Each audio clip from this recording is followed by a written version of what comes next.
அந்த முறை அப்படி மாறி அல்லாஹ்வுடைய தயால குணத்தை பாருங்க, தாராள குணத்தை பாருங்க, ரப்புல் ஆலமீனுடைய விசாலத்தை பாருங்க. ரப்புல் ஆலமீன் குர்பானியை கொடுக்க சொல்றது ஆண்டவன் தான். ஆனா அல்லாஹ்விற்கு அதுல ஏதாவது பாத்தியதை இருக்குதா? ஒரு முடி மேல பறக்குதா? இல்ல. முன்னாடியாவது கபூலியத் பண்ணிக்கிட்டு இருந்தான் அல்லாஹ். இப்ப அப்படிலாம் கிடையாது. ஏழைகளுக்கு கொடு, உன் சொந்த பந்தங்களுக்கு கொடு, நீயும் வயிறார சாப்பிடு. சண்டை போடுறதுக்கு மார்க்கத்தில் இடம் கிடையாது. மனஸ்தாபங்கள் வரும் போகும், அது போகத்தான் செய்யணுமே ஒழிய எப்போதுமே நிலை பெற்று இருந்து விடக்கூடாது. ஏன்னா துவாவையே அது தடை செஞ்சிடும், துவா கபூலியத்தையே தடை செஞ்சிடும்.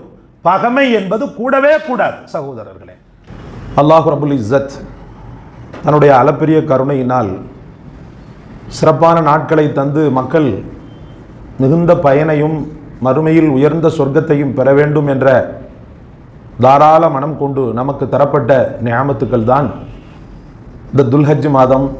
இந்த துல்ஹஜ் மாதத்தினுடைய அரஃபாவுடைய நாள், ஏனைய பராத்துடைய நாள், இன்னும் முஹர்ரத்தினுடைய ஆஷ்ராவுடைய நாள், இது போன்றவைகள். தாயுள்ளம் கொண்ட இறைவனால் எந்த நேரத்திலும் மனிதன் நன்மையில் குறைந்து விடக்கூடாது.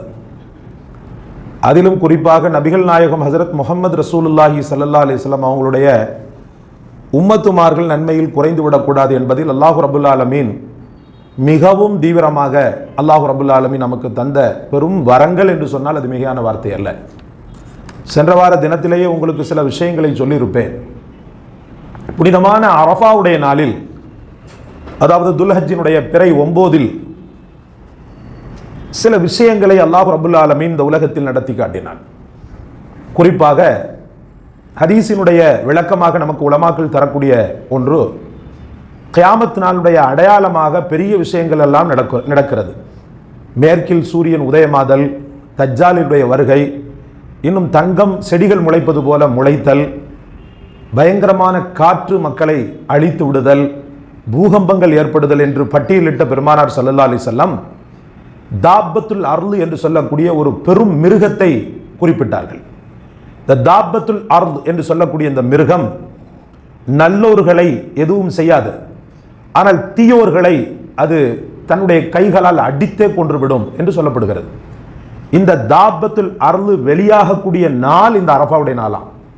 அல்லாஹ் ரப்புல் ஆலமீன் இந்த தாப்பத்துல் அர்லை வெளிப்படுத்தக்கூடிய நாள் எந்த நாள் என்று பார்க்கும்போது இந்த அரஃபாவுடைய நாள், அதாவது துல்ஹஜ் பெருநாளைக்கு முந்தைய துல்ஹஜ் 9 அன்று அல்லாஹ் ரப்புல் ஆலமீன் வெளிப்படுத்துகிறான் என்பது உலமாக்கள் தரக்கூடிய விளக்கமாக இருந்து கொண்டிருக்கிறது. மேலும் இந்த அரஃபாவுடைய தினம் சில பேருக்கு சவாலாக அமைகிறது, அதிலும் குறிப்பாக ஷைத்தானுக்கு சவாலாக அமைகிறது. இந்த பிளாக் மேஜிக் என்று சொல்லக்கூடிய சூனியம் இருக்கிறது அல்லவா, இந்த சூனியத்தை செயலிழக்க வைக்கக்கூடிய ஆற்றல் இந்த அரஃபாவுக்கு உண்டு.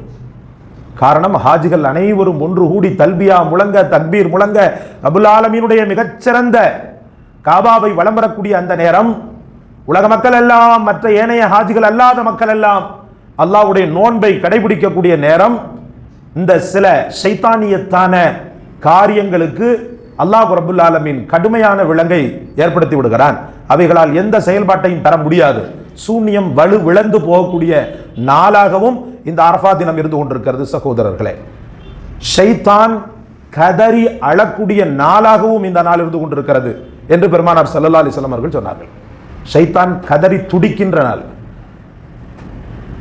சொல்கிறான், கிட்டத்தட்ட 50, 60 அல்லது 70 வருடங்கள் ஒரு ஹாஜி எத்தனை வயதுல போறானோ அத்தனை வருடங்களும் பார்த்து பார்த்து கெடுக்கப்பட்டவன், என்னால் பார்த்து பார்த்து கெடுக்கப்பட்டவன்.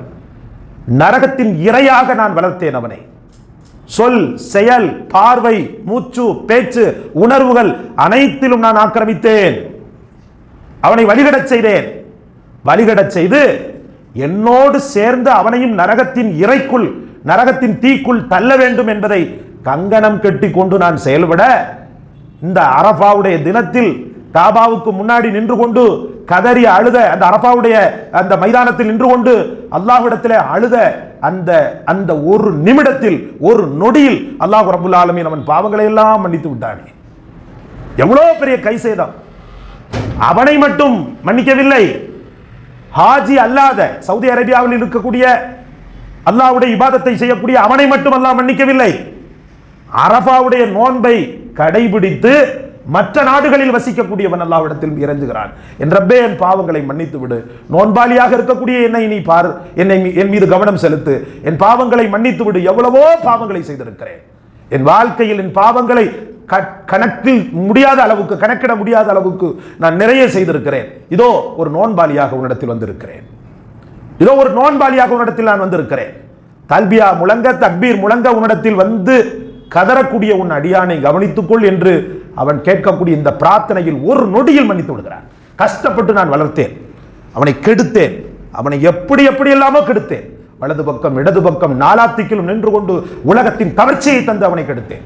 அப்ப நான் கஷ்டப்பட்டு கெடுக்கப்பட்டவன், நான் கஷ்டப்பட்டு கெடுத்தவன் ஒரு நொடியில் மன்னிக்கப்பட்டு விடுகிறானே என்று கதறுகிறான் என்று பெருமானார் ஸல்லல்லாஹு அலைஹி வஸல்லம் சொல்றான். அப்ப அந்த வாய்ப்பை நம்ம கொடுக்கணுமா இல்லையா? ஏன்னா இன்னஹு லக்கும் அதுவும் முபீன், பகிரங்கமான விரோதி அவன்தான் என்று அல்லாஹ் சொல்கிறான். அந்த விரோதிக்கு நாம கொடுக்கிற பரிசு தான் இருக்கும். அரஃபாவுடைய தினம் தான் பெரிய பரிசு அவனுக்கு. அதற்குண்டான இபாதத்துக்கள் தான் அவனுக்கு தரக்கூடிய மாபெரும் பரிசு. அவன் நாடி நரம்புகளை அறுத்தறியக்கூடிய பரிசு, அவனை முடக்கக்கூடிய பரிசு, அவன் செயலாக்கத்தை ஸ்தம்பிக்க செய்யக்கூடிய பரிசு. இந்த அரஃபாவுடைய தினத்தில் நான் நோம்பிருந்து அல்லாஹ்விடத்தில் கதறி துடிப்பது சகோதரர்களே, அல்லாஹ்விடத்தில் மன்றாடுவது சகோதரர்களே. அந்த வாய்ப்பை தாருங்கள் இன்ஷா அல்லாஹ். வரக்கூடிய ஞாயிற்றுக்கிழமை யோமுல் அரஃபா, அரஃபாவுடைய தினமாக இருந்து கொண்டிருக்கிறது. அந்நாளில் நோன்பிருந்து அல்லாஹ்விடத்தில் மன்றாட்டம் செய்யுங்கள். ஹாஜிகளுக்கு அந்த நோன்பு கடமை கிடையாது, ஹாஜிகளுக்கு அங்கே நோன்பு கிடையாது. அப்படி இருக்கையில நாமளும் இந்த நோன்பிருந்து அல்லாஹ்விடத்தில் துஆ செய்யும் போது, சென்ற வார தினத்தில் நான் மீண்டும் மீண்டும் உங்களுக்கு உணர்த்தினேன், அல்லாஹ் ரப்புல் ஆலமீன் இந்த நோன்பின் பரக்கத்தை கொண்டு நம்மையும் ஹாஜியாக்கினால் யார் தடுக்க முடியும் சகோதரர்களே? உங்களுடைய மன ஓட்டங்கள், உங்களுடைய மன உணர்வுகள் அந்த ஹாஜியினுடைய நிலைக்கு வர வேண்டும் என்பதற்காகத்தான் அல்லாஹ் ரப்புல் ஆலமீன் துல்ஹஜ் மாதத்துல சில விஷயங்கள், ஹாஜிகளுக்குள்ள விஷயங்களை உங்களுக்கு சொல்லி இருக்கிறான். முடி எடுக்கக்கூடாது, நகை எடுக்கக்கூடாதுன்னு சொல்லப்படுது. இதெல்லாம் ஹாஜிகளுக்குரியது. அந்த ஹாஜிகளுக்குரிய அந்த செயல்பாட்டை பொதுமக்கள், சாதாரணமான மக்களுக்கு அல்லாஹ் தருகிறான் என்று சொன்னால் அந்த ஒரு நல்ல ஒரு தாக்கத்தை இவனும் பெற வேண்டும் என்பதற்காகத்தான், இவனும் பெற வேண்டும் என்பதற்காகத்தான். அதனால் நோன்பிருந்து அல்லாஹ்விடத்தில் மீண்டும் மீண்டும் ரப்பே உன் காபாவை கண்ணால் காணக்கூடிய பாக்கியத்தை தந்துவிடு, அரஃபாவில் தங்கக்கூடிய பாக்கியத்தை தந்துவிடு, முஸ்தலிஃபாவில் தங்கக்கூடிய பாக்கியத்தை தந்துவிடு, எங்களை உருவாக்கிய நபிகள் நாயகம் முஹம்மது ரசூலுல்லாஹ் ஸல்லல்லாஹு அலைஹி வஸல்லம் அவருடைய தர்பாருக்கு செல்லக்கூடிய பாக்கியத்தை தந்துவிடு என்று இறைவனிடத்தில் மன்றாட்டம் செய்யுங்கள். பாவங்களுக்கு மன்னிப்பை தேடுங்கள். சதிகாரனான, எதிரியான, கொடுமைக்காரனான அந்த இப்லீஸுடைய நாடி நரம்புகளை அறுத்தறியுங்கள். உங்களுடைய குர்பானி பிராணியை நீங்கள் அறுப்பதை போல கேடுகட்டவனின் ஷைத்தானின் தீய சதிகளை நீங்கள் அறுத்தறிய வேண்டும் சகோதரர்களே. அல்லாஹ் உங்களையும் என்னையும் கபூல் செய்வானாக. இந்த அரஃபாவுடைய தினம் மேலும் சில பெருமைகளை உள்ளடக்கியது. ஒரு முறை ஹஜ்ரத் உமர் ரலியல்லாஹு அவர்களிடத்தில் சில யூதர்கள் வருவார்கள். வந்து ஒரு வசனம் உங்களுக்கு இறங்கி இருக்குதே, அந்த வசனம் எங்களுக்கு இறங்கிருச்சுன்னு சொன்னா, இறங்கி இருந்துச்சுன்னு சொன்னா நாங்க அந்த நாளை பெருநாளாக கொண்டாடுவோம். அப்ப ஹஜ்ரத் உமர் ரலியல்லாஹு கேட்டாங்க, என்ன வசனம் சொல்லிட்டு கேட்டாங்க. அப்ப அவனுங்க சொன்னானு, அல் யௌம அக்மல்து லக்கும் தீனக்கும் வ அத்மம்து அலைக்கும், இந்த நாளையில் நான் தீனை பரிபூர்ணப்படுத்தி விட்டேன், சம்பூர்ணப்படுத்தி விட்டேன். வ அத்மம்து அலைக்கும் நிஅமதி, என்னுடைய அருட்கொடையை நான் பூரணப்படுத்தி விட்டேன். வ ரலீது லக்குமுல் இஸ்லாம தீனா, தீனுல் இஸ்லாத்தை மார்க்கம் என்று நான் பொருந்திக் கொண்டேன் அப்படின்ற இந்த வசனம் யூதர்களாகி எங்கள் மீது இறங்கினால் அந்த நாளை நாங்கள் கோலாகலமாக கொண்டாடி இருப்போம், கோலாகலமாக கொண்டாடி இருப்போம். அப்பந்தான் ஹஜரத் உமர் ரலியல்லாஹு சொன்னாங்க, இந்த ஆயத்து எப்ப இறங்கிச்சு தெரியுமா?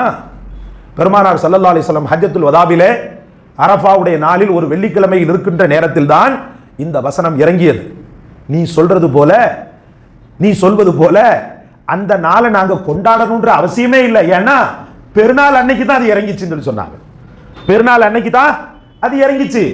அது இறங்கக்கூடிய நாளை நாங்க கொண்டாட தேவையில்லை, கொண்டாடுகின்ற நேரத்தில் தான் அது இறங்கியது அப்படின்னு சொல்லி சொன்னாங்களா ஹஜ்ரத் உமர் ரலியல்லாஹு.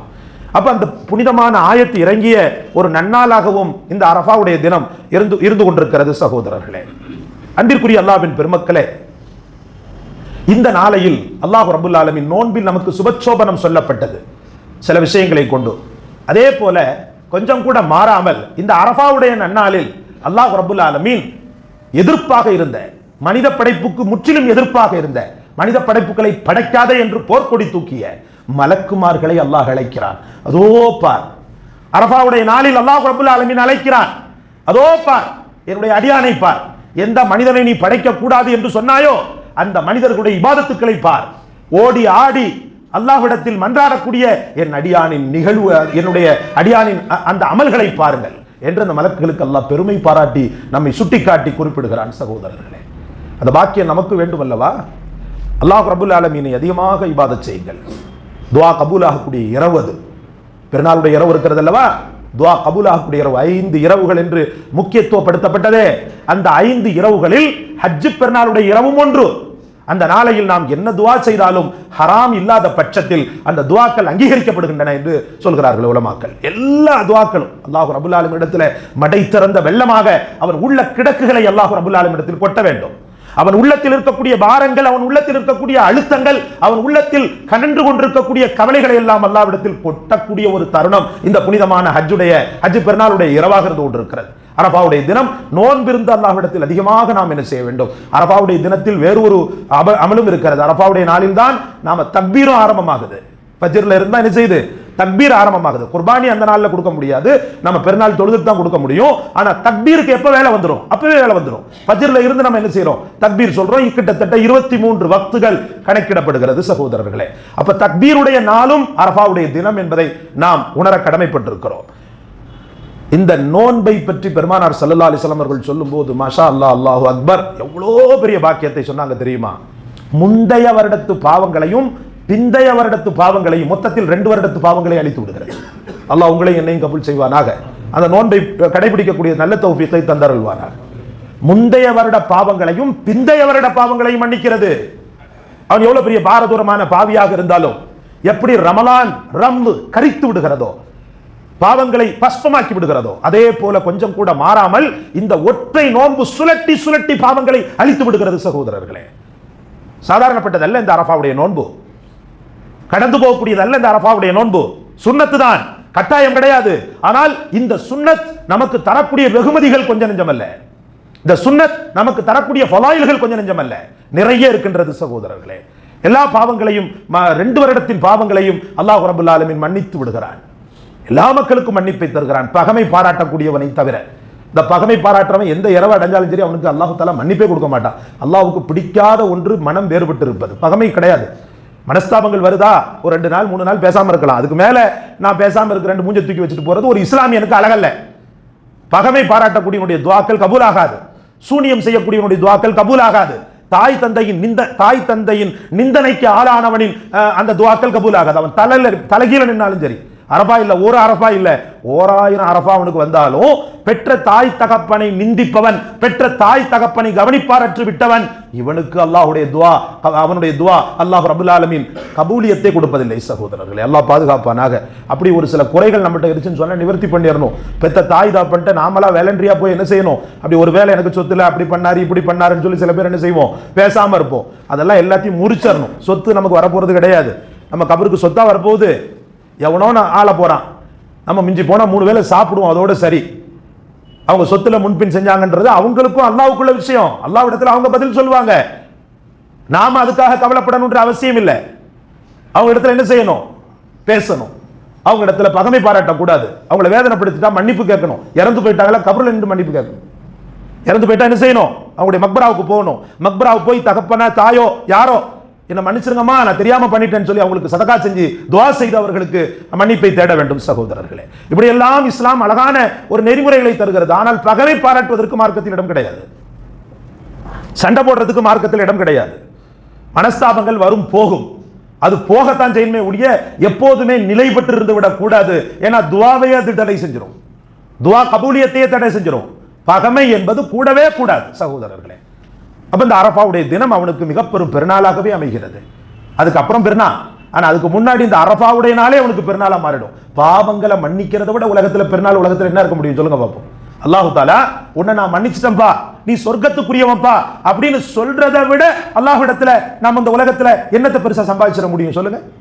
அதுக்கு அடுத்து பாத்தீங்கன்னா குர்பானி சொன்னாங்க ரசூலுல்லாஹி ஸல்லல்லாஹு அலைஹி வஸல்லம். இந்த நாளையில் குர்பானியை தவிர பெரும் அமல் அல்லாஹ்வை அடையாது. குர்பானி கண்டிப்பு. நான் சொல்லுவேன் ஜகாத்து கொடுத்தாதான் குர்பானி, அப்படிலாம் ஒண்ணுமே கிடையாதுங்க. ஜகாத் தேவைக்கு போக அவனுக்கு குர்பானி கொடுக்குற மாதிரி சக்தி இருக்குதா கொடுத்துடணும்.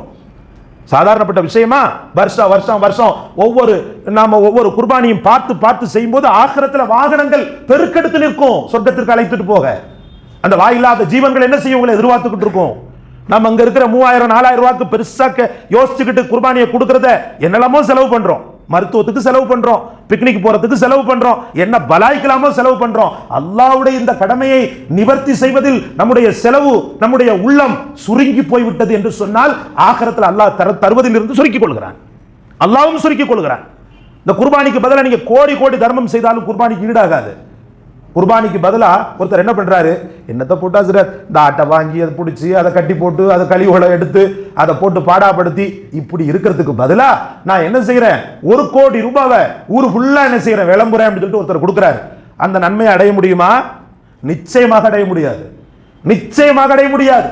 அவன் 1 கோடி இல்ல 10 கோடி 10 ஊருக்கு கொடுத்தாலும் சரி குர்பானியினுடைய சவாபை அடைய முடியாது. ரசூலுல்லாஹி ஸல்லல்லாஹு அலைஹி வஸல்லம் அதனால தான் சொன்னாங்க, இந்த குர்பானியுடைய சிறப்பை நீ அடையவே முடியாது. ஏன்னா இது சாதாரணப்பட்ட அமல் அல்ல. மிகச்சிறந்த ஹஜ்ரத் இப்ராஹிம் அலைஹிஸ்ஸலாமுடைய அமல் மட்டும் இல்ல, ஆரம்ப காலகட்டத்து ஆதிபிதா ஆதம் அலைஹிஸ்ஸலாமுடைய வாழ்க்கையிலிருந்து அல்லாஹ் அந்த குர்பானியை மக்களுக்கு கடமையாக்கிட்டு இருக்கிறான்.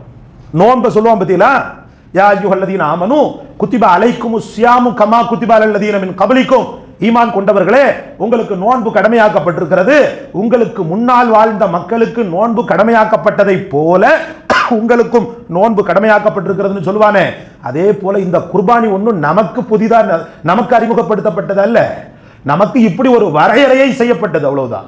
முன்னாடி வாழ்ந்த மக்களில் இருந்தே அல்லாஹ் அந்த குர்பானியை ஒன்று வச்சிருக்கிறான். முன்னாடி வாழ்ந்த மக்களில் இருந்தே இந்த குர்பானி அல்லாஹ் ரப்பல் ஆலமீன் வைத்திருக்கிறான் சகோதரர்களே.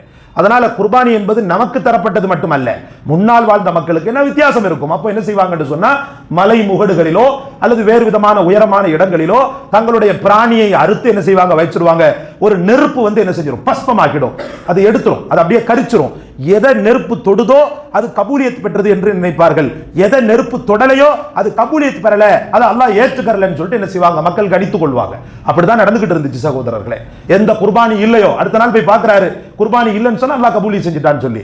அந்த முறை அப்படி மாறி அல்லாஹ்வுடைய தயால குணத்தை பாருங்க, தாராள குணத்தை பாருங்க, ரப்புல் ஆலமீனுடைய விசாலத்தை பாருங்க. ரப்புல் ஆலமீன் குர்பானியை கொடுக்க சொல்றது ஆண்டவன் தான். ஆனா அல்லாஹ்விற்கு அதுல ஏதாவது பாத்தியதை இருக்குதா?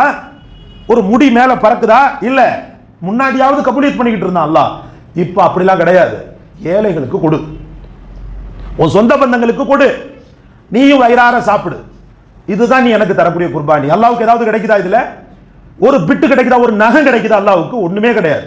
நாம தான் வயிறார சாப்பிடுறோம், வெரைட்டி வெரைட்டியா சாப்பிடுறோம். ஒரு நாளைக்கு பார்த்தா மிளகு கறி, ஒரு நாளைக்கு பார்த்தா உப்பு கறி, ஒரு நாளைக்கு பார்த்தா என்ன செய்யறோம், பிரியாணியை போடுறோம், ஒரு நாளைக்கு பார்த்தா நெய்ச்சோரை போடுறோம். இன்னும் கறி மிஞ்சுதா அதையும் விடுறது இல்ல. பாபா நம்ம நானி மாவோ தாதி மாவோ வீட்டில் இருக்கிற பெரிய மக்கள் என்ன செய்வாங்க, நூல்ல அதை பொறுத்து வெயில் எப்பண்டா வருதுன்னு பார்த்து வெயில்ல காய போட்டு மாசக்கணக்கா வருஷக்கணக்கா உட்காந்து சாப்பிட்டுக்கிட்டு இருக்கிறோம். அல்லாஹ் இடத்துல ஏதாவது கிடைக்குதா? ஒண்ணுமே கிடைக்காது அல்லாஹ்வுக்கு. நீங்க தான் சாப்பிடுறீங்க. அதை இருக்கக்கூடிய அந்த இதய கல்வில இருக்கக்கூடிய தக்வா இருக்குது பாருங்க, அதுதான் அல்லாஹ்வுக்கு வேணும். லை யனால அல்லாஹ் லுஹூமுஹா வலா திமாவுஹா வலாக்கின் யனாலுஹு தக்வா மின்கும். உன்கிட்ட இருக்கக்கூடிய குர்பானி கரியோ ரத்தமோ அல்லாஹ்வை அடையாது. அல்லாஹ்வை அடைய வேண்டியது என்ன தெரியுமா? உன்னுடைய அன்பு, நீ இறைவன் மீது வைத்த பக்தி, நீ இறைவன் மீது வைத்த நேசம், நீ இறைவன் மீது வைத்த பயம், அதுதான் அல்லாஹ்வை அடைகிறது. வேற எதுவுமே அடையாது. வேற ஏதாவது அடைகிறதா? அல்லாஹ்வுக்கு ரொம்ப ஈரல் பிடிக்கும், ஈரலை மட்டும் காணம் பாருங்க. அல்லாஹ்வுக்கு வந்து என்னது தொடப்பகுதி பிடிக்கும், தொடப்பகுதியை மட்டும் காணம் பாருங்க. எங்கேயாவது நடக்கிறதா? இல்லை சகோதரர்களே. ஒண்ணு விடாம அத்தனை ஏழைகளுக்கு தான் போகுது. நம்ம சாப்பிடுறோம், 3 பங்கா வச்சு என்ன செய்யறோம், ஒன்னை தன் குடும்பத்தாருக்காகவும் ஒன்னை தன்னுடைய சொந்த பந்தங்களுக்காகவும் இன்னொன்றை ஏழை எளிய மக்களுக்காகவும் கொடுக்கிறோம். சில பேர் என்ன செய்வாங்கன்னு சொன்னா தனக்கு கொஞ்சம் எடுத்துக்கிட்டு மீதி ஏழைகளுக்கே கொடுக்கக்கூடிய நல்ல மக்களும் இருக்கத்தான் செய்கின்றனர். ஆனாலும் குர்பானியை கொடுக்கறத தடை செய்யாதீங்க. உங்களுடைய பொருளாதார நெருக்கடிகள் இருந்தாலும் அந்த பொருளாதார நெருக்கடியை நிவர்த்தி செய்வது குர்பானி. அந்த வருடத்தில் ஒருவேளை அல்லாஹ் பாதுகாக்க வேண்டும், பெரும் பெரும் பலாய்கள் நம்மை தொடும் என்று இருக்கும், முசீபத்துக்கள் தொடும் என்று இருக்கும். அல்லாஹ் அந்த கருணையாளன் நீ கொடுக்கக்கூடிய அந்த குர்பானியினால வரக்கூடிய பலாயையும் முசீபத்தையும் தடை செய்து விடுவான் சகோதரர்களே. அல்லாஹ்வுக்கு அதெல்லாம் பாரதூரம் கிடையாது, அல்லாஹ்வுக்கு அதெல்லாம் பெருசே கிடையாது. அப்போ இந்த குர்பானி எங்களது தந்தை ஹஜ்ரத் இப்ராஹிம் அலைஹிஸ்ஸலாம் முறையான முறையில் கொடுத்து இந்த உலகத்தில் அறிமுகப்படுத்தப்பட்டது. அவர்களால் வரையறுக்கப்பட்டது. இந்த வரையறையை நாமும் ஏற்று கல்பில் நிறுத்தி இந்த குர்பானியை இன்ஷா அல்லாஹ் கொடுப்போமாக. அல்லாஹ் நம் அனைவருக்கும் தௌஃபீக் செய்வானாக. வாஹிர் தாவானா அனில் ஹம்துலில்லாஹி ரபில் ஆலமீன். அஸ்ஸலாமு அலைக்கும் வரஹ்மத்துல்லாஹி